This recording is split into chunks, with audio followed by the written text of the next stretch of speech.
I'm Frank Clifford. I've been an astrologer for about 28 years, and I'm a writer, publisher, editor. What else do I do? I'm also a teacher at the London School of Astrology. So I've got many different hats on. How did you get into astrology? Well, I was 16.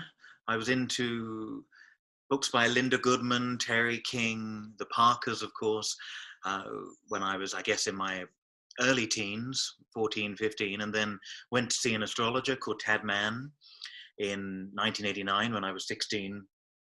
And my mom and I both went to see him one afternoon. It was at an eclipse, interestingly. A lot of astrologers I know began around 1989. It seemed to be quite an important year for getting people in. And it was a very thriving area at that point. Books were coming out every month. All the people in the community were being published. It was a very thriving, busy time for astrology, particularly in England. And I went to see Tad Mann. He did a reading for me, quite a different reading from what you would expect in terms of a natal chart reading. He does an astrology called lifetime astrology. And so it was very different. But I came home with his book and my chart, and I was just too fascinated not to teach myself from then on. I sat there and worked out what a trine was, what a square was, and it was a learning process, and it sort of set up how I do most things in my life. I tend to do them by myself, and quite sort of self-motivated in that way, and have to learn by trial and error, I think. What would you say is your area of specialization? I suspect you have many. I don't know whether I do. Maybe I think I'm more passionate about certain subjects. I'm very interested in forecasting, not so much the predictive side, but more enabling people to make the right choices in the right phases and the right seasons. So I guess I started off throughout my 20s doing a lot of data collecting and data research. So I was known really in that area with Lois Rodden and quite a few other people as a data collector. And then the specialization really moved to natal astrology, and people ask me, it's funny, when you get invited to do lectures in different parts of the world, which is always a thrill, and it's always exciting to go places. People want you to do what they know you for. So I'm sure people look at my Facebook page and think, oh my gosh, he's not talking about solar arc directions again. When in fact, it's what people ask me to do. So I'll go somewhere completely new where I haven't done it before, maybe Florida, like it was last year, or Dallas, and talk about a subject that I enjoy doing. But I imagine people think, not again. I guess I've been known for solar arc directions, been known for chart synthesis, and maybe a few other things as well. Who knows? But yeah, it depends on where you go. But in certain parts of the world, yeah, that's all they want. So, is it safe to assume that they are your toolkit when you see clients and work on natal charts? I keep it simple. I do. Nowadays, I guess when we all start reading charts, we spend hours on them and we over prepare and we look at the most basic of things. And I used to do, I guess in my early 20s, I would do a lot of parties where you do a quick 10-minute reading for somebody in the corner, in some dark corner of a party somewhere. And you really ended up, when you're doing short readings for people, you end up looking at the essentials, of course. And so, I'm all for just zooming straight into what I call the heart of the chart, and to getting, to not overdoing it. I've seen astrologers basically pile up this amount of papers when they're doing a consultation for somebody and handing it to the client, and I learned that you need to keep it succinct. In a consultation, it's more about the client, their context. So the idea of over preparing or doing too many interpretive or predictive techniques is a waste of time, because you end up using a quarter of them, and you do a lot more use, and you give people a lot more help by zooming in on the essentials, always, in my opinion. As astrologers, we tend to attract a certain type of client. What are your typical clients, if there is such a thing? I say that to my students, don't I? I say, you'll get the clients you need at a particular and you do, you're going through a particular relationship issue, career issue, and somebody will sit down and you end up speaking to them precisely the words that you need to tell yourself. And you have to be careful of that, of course, that you're not projecting in that way. But also, I don't know, I just get varied clients. I remember somebody years ago telling me that aspects to your nodes in the chart would bring a particular type of person into your life, etc.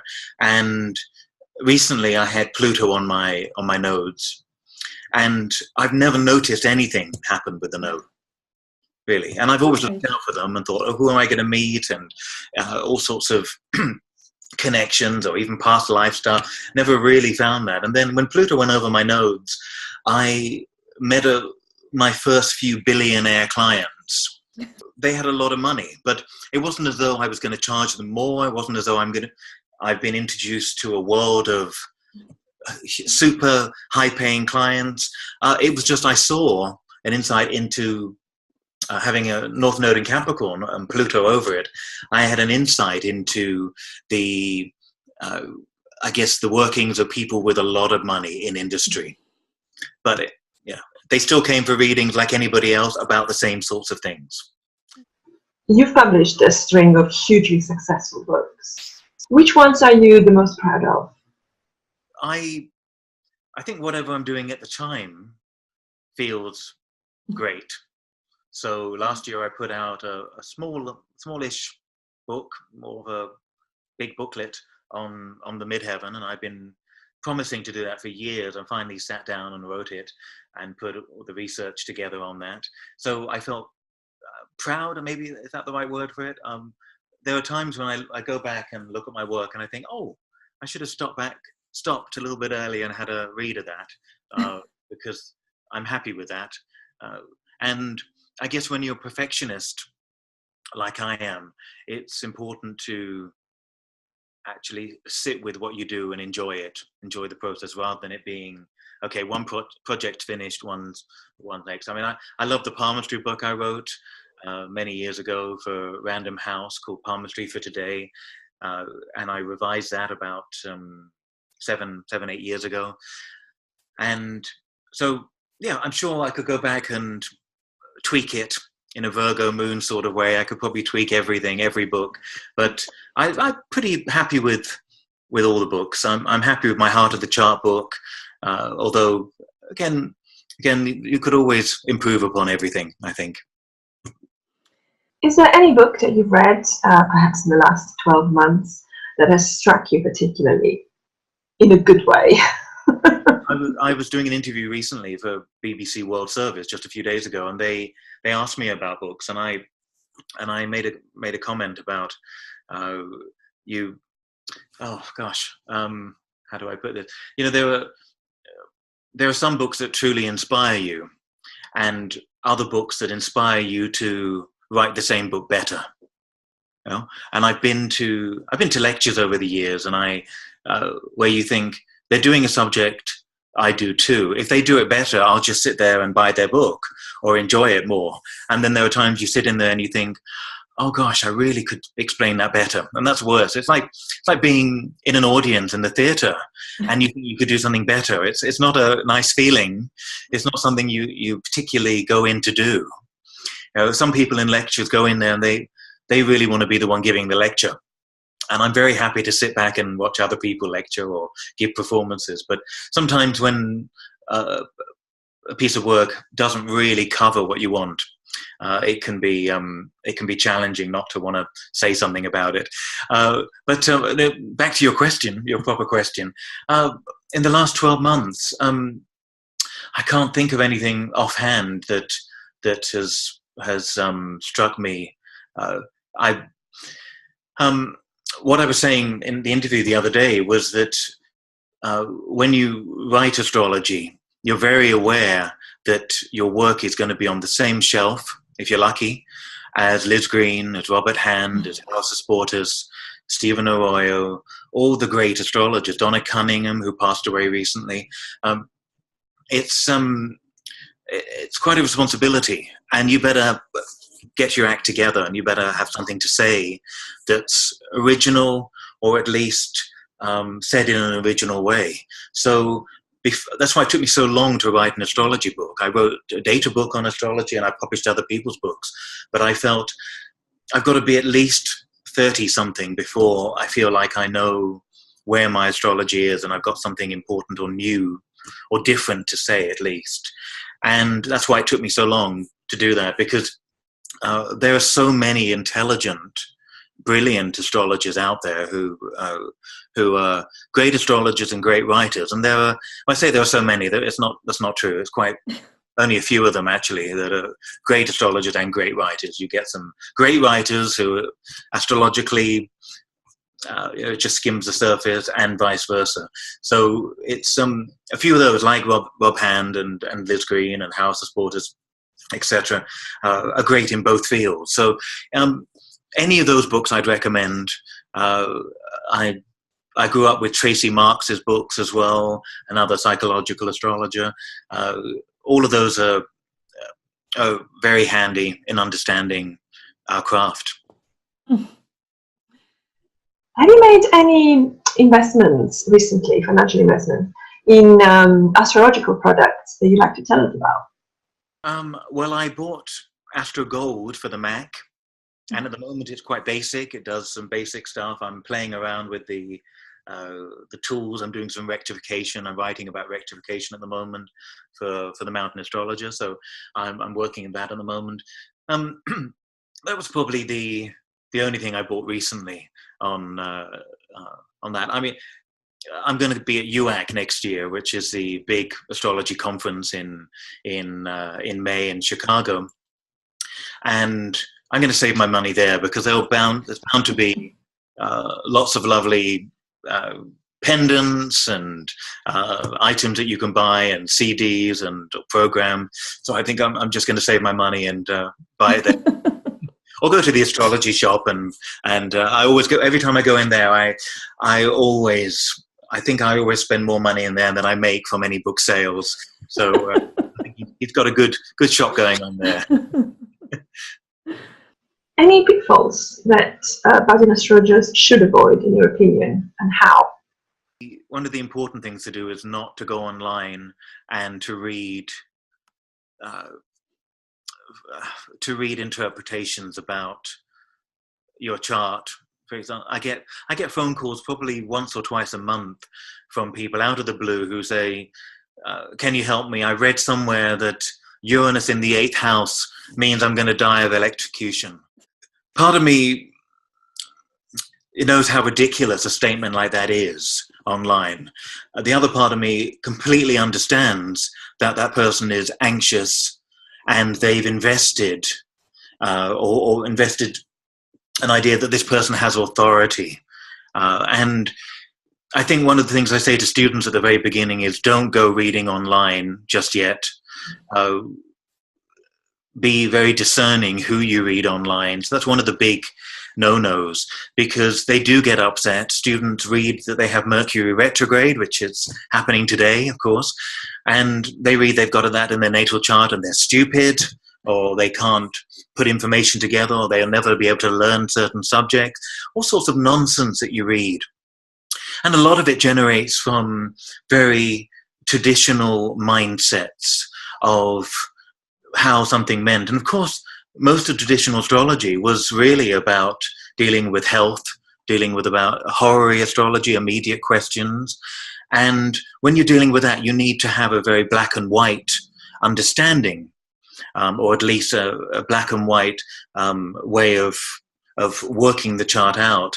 When it comes to human beings, I'm forever scratching my head thinking, well, you would never say that to somebody.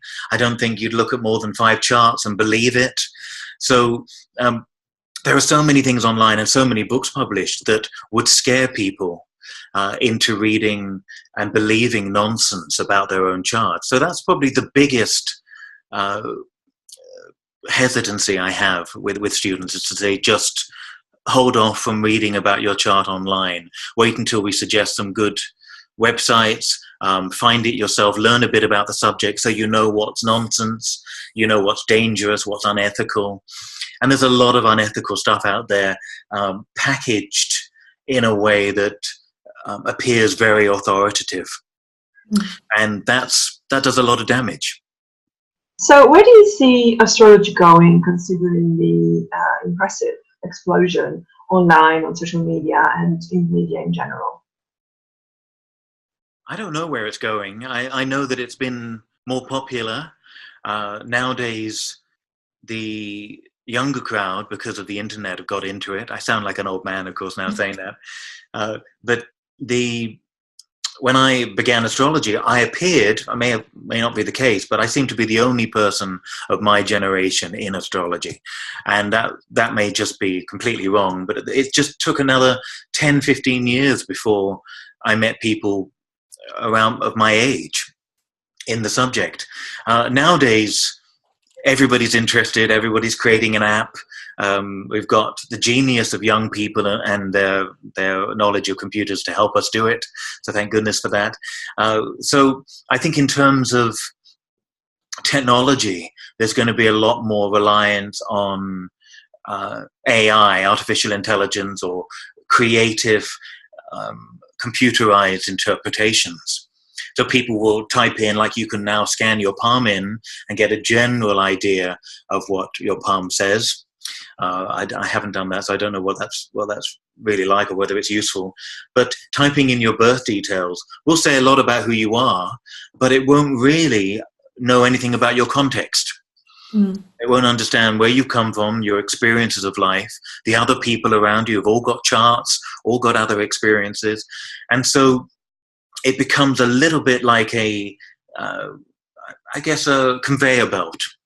You type in, and you've always been able to do that. You know, when I began, Electric Ephemeris were presenting charts. Liz Green came in with her intelligence reports. There's always been some area of computerized cookbook interpretations, some done a lot better than others. But nowadays, I imagine that there'll be a lot more claims of being able to predict the future for people. And my attitude has always been, show people where they are, show them who they are, and together work creatively to make positive choices for themselves, rather than sentence them to some sort of prediction about what's going to happen. I've been an astrologer too long and read too many charts over the years not to realize that people have a hand in it, and not to realize that choice, experience, consciousness, the whole range of factors come in to influence why something happens in somebody's life, and a computer's not going to be able to pick that up. Well, maybe it will eventually, but it's all about dialogue between client and an astrologer. What do you think astrology offers people? What do you think is the importance of astrology in today's world? At the LSA, I see that every year we bring in new people. Some people are just excited to be learning about themselves, know a little bit about it, have spotted that Cancerians are like this and Librans are like that, and they want to know more. Other people want to go into business with it. We've got psychotherapists who want to add it to their practice because they know that you sort of can leapfrog years of therapy with an astrology session. So I think the skeptics think that it brings gullible people some sort of dangerous reassurance. And we astrologers know that can be the case, of course. And most astrologers know that we don't want our clients to become addicted to us or addicted to astrology. I've had clients in the past get addicted to void of course moon cycles and tables and Mercury retrograde tables and plan their lives. And with that, they've got a particular temperament that would do that with anything. They do it with phrenology, or they do it with graphology, or the lunar cycle, whatever it might be. And when you spot that in people, you do your best to just say, if it's becoming an obsession, step back a bit. Don't let it run your life. Let it guide you. Let it give you insight. Let it help you reflect on your life. But when it becomes an obsessive moment of your life, every moment of your life becomes an obsessive way of trying to control the future, then it's not doing a good service. So I think clients and people generally get a whole range of things from astrology. If people read the sun sign columns in the newspapers, in the magazines, they might get a moment of contemplation. They might get a moment of thinking about themselves for the day and getting back. I think that's what a good sun sign forecast can do, as opposed to one that gives you lucky numbers and lottery numbers and colors and things like that. A good sun sign column can give you a good reminder of why you're here. So reading that every day, it sort of travels with you. The more specific you are, the more nonsense it sounds to people, I think. When I did sun sign columns, I did them for about 13 years for different publications. I realized they were my way of being bossy in an Aries way that I couldn't be in any other way. So when I see clients, I'm rarely bossy. I'm more, why don't you give that a try? What do you think of this? Does this sound, whatever it might be, rather than telling them what to do. When I wrote columns for those years, I sat down and I thought, what does Taurus need to know this month? What can I say that might make their life better? So it was more directive. And so what people got from my columns was more advice and, why don't you try this? Or this is a good time for this. It wasn't, this will happen to you. It's quite a different mentality, quite a different approach. So I had fun doing those. It was tiring being bossy all the time. No, it wasn't. It's quite different from when you see a client, because that's precisely what you wouldn't do with a client, is to bully them or boss them into your ideas of what they should do. So it's so wide-ranging. Back to your question again. So wide-ranging what astrology can offer people. And for some, it is a crutch. Some, it's a great tool of self-understanding. Others, the higher you go up in business. One of my clients said to me recently, she had no idea when she finally came out as using an astrologer. She had no idea that the people further up in the company have been using them for years. And it's just all one big secret. And it's a secret because I think people are quite disparaging about astrology, of course, knowing it's one of the subjects everybody has an opinion about, whether they know anything or not about it. So people are disparaging, but also it's a secret tool. And if you've got the inside track on the best time to launch something and you're working with cycles, it's going to give you the edge. And so astrologers have a lot of clients who do this secretly. And over the years, I've had very sort of hushed, we've got to use this email. Can you send the CD to this place? And can you not put my name on it? And all sorts of things. Because people are worried about looking foolish. On the other hand, they don't want other people to know they've got an edge that others haven't in business. So it's a mixed bag. What would you like to see change in the world of astrology? In the past few years, there's been a shift back to traditional astrology. Only a slight shift. In America, it's bigger. In this country, in England, it's not so big. I'd like to see anybody doing that still invest in some client skills, to still invest in understanding who they're speaking to and how to say it. And the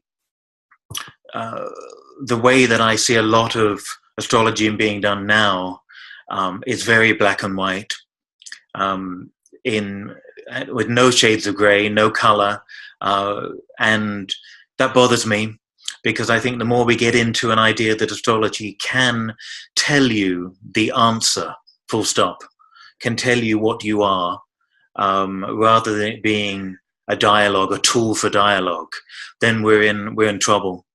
We're in trouble with astrology being an effective tool to help people.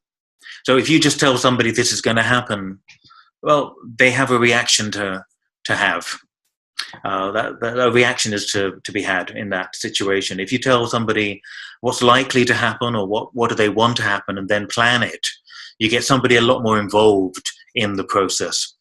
So I'd like to see, if we are going down a more traditional route, which to some extent some people are, I'd like to see a compassion towards clients, an understanding of how to deal with them, to work with them, to deal with the process of consulting and consultations. That to me is an important step. I'm really looking forward to your talk at the AA annual conference in September. What is your topic for everybody else? And where did you get the inspiration for that? Well, I'm still hoping to get a bit of inspiration because I've got to write it. It's not a lecture, it's an after dinner talk. So I sort of, over the last, 15 years, I've probably spoken at 10 of the conferences. And sometimes it's been through invitation, sometimes it's been through the school. And this year it was more, I did a stand-up talk for an hour at a conference in America called NORWAC about a year ago, and it was very naughty, very outrageous, and luckily people laughed all the way through, and I had some great responses. And I'd never done stand-up before, and I'm too shy to do stand-up really. And, I mean, it took me till I was 30 before I could actually stand up and speak to anybody in a lecture or anything like that.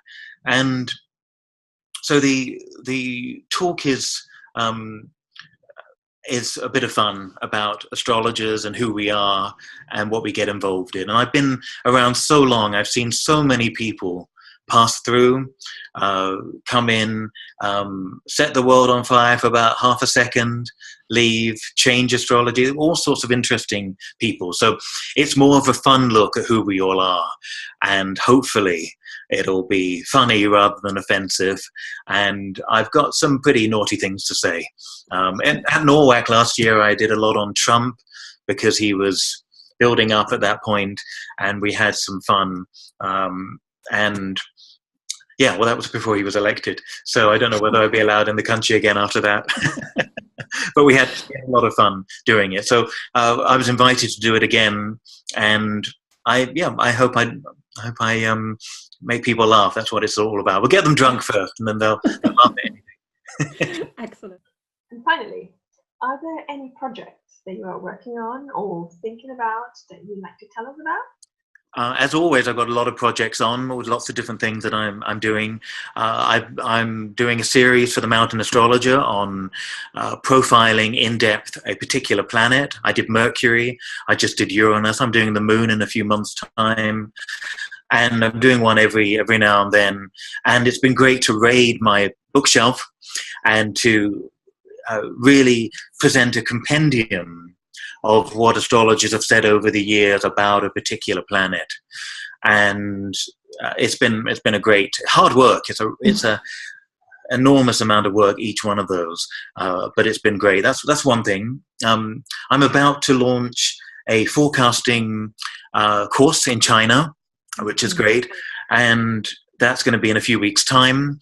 That's all recordings, and then I go over to China. I'm doing some live Q&A sessions with the students there, which will be translated, and then I'm going to China in January. I'm also going to Japan and Mexico and Australia.